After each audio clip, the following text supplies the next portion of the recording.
Welcome to OpenProfit Lesson 2. I'm going to be talking briefly about profit centers.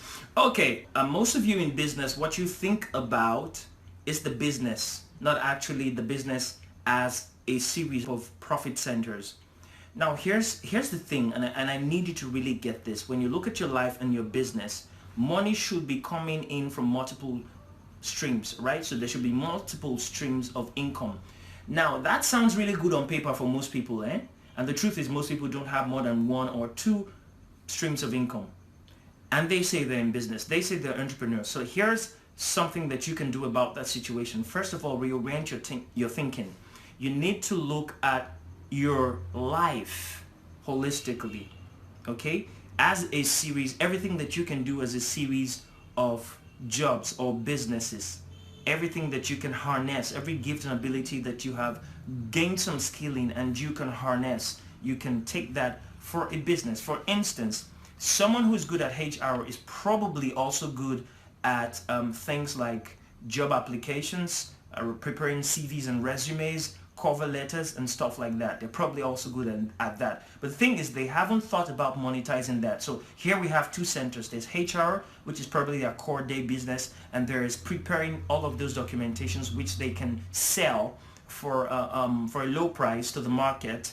Who needs that? So that's a second profit center.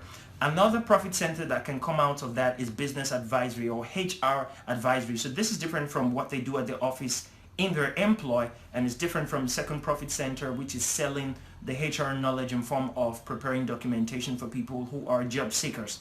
Now we have a third profit center, which is HR advisory. Okay, now do that in terms of or should I say juxtapose that in terms of your own business, what you do for a living, what you do, your enterprise, and check very carefully what are the things that you can do, what are the skills that you have. You need to look at each of them as a profit center, something that should be generating profit.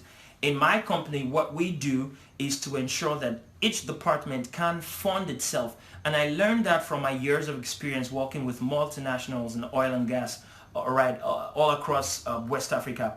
I learned that was one of the first things that I learned, because every department, in fact, the company would have different companies operating as a joint venture, and each of them could fund their own operating expenditure. And that was very key for me as a learning, and I decided to impart that into my business. So that's a challenge for you. Look at your business holistically. What are the profit centers that you can take advantage of? If you want to do business big in Africa, if you want to come on the global stage, on the world stage, and hold that authority in the marketplace, you need to be serious with your profit centers. I'll see you in the next video in lesson 3 of Open Profit. I'll be telling you about the 7 things that big money, big profit loves.